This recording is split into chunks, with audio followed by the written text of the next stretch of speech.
সবাই, সুখের চুরি দুঃখ করবে সবাই। Wow, breaking news! ঢাকায় সিনেমা জনপ্রিয় সুপারস্টার শাকিব খানের বিগ বাজেটের সিনেমা পেন ইন্ডিয়ার দরদ থেকে শাকিব খানের এই লুকটি মুহূর্তে নেট দুনিয়াতে ভাইরাল।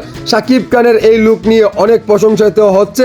শাকিব খানকে এমন লুকে প্রেজেন্ট করেছে আমাদের নির্মাতা অনন্য মামুন। আপনারা দেখেছেন, ইতিমধ্যে টিজারের মাধ্যমেও দেখেছেন শাকিব খানকে কত লুকে দেখতে পারবেন আপনারা। শাকিব খানের এই দরদ সিনেমাতে কি চরিত্রে কাজ করেছে, কি এমন গল্প রয়েছে? শাকিব খানকে এই আল্লো চুলে দেখা যাচ্ছে, শাকিব খানকে সরল সুজা দেখা যাচ্ছে, শাকিব খানকে গ্যাংস্টারে দেখা যাচ্ছে। শাকিব খানের এই পেন ইন্ডিয়া সিনেমার দরদে কি এমন লুকিয়ে আছে?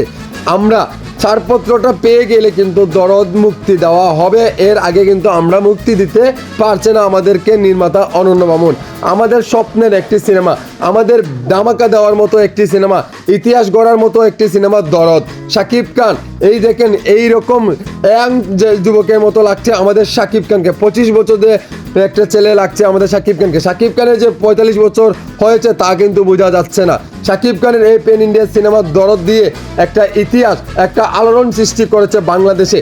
শাকিব খানের এই দরদ মুক্তি পেলে কি এমন ঘটবে, বাংলাদেশের সুনামি বয়ে আনবে আমাদের এই ঢাকায় সিনেমার জনপ্রিয় সুপারস্টার শাকিব খান। শাকিব খানের এই লুকটি আপনাদের কাছে কেমন লাগছে আমার এই ভিডিওর কমেন্ট বক্সে বলে যাবেন। ভালো থাকবেন, সুস্থ থাকবেন, আল্লাহ হাফেজ।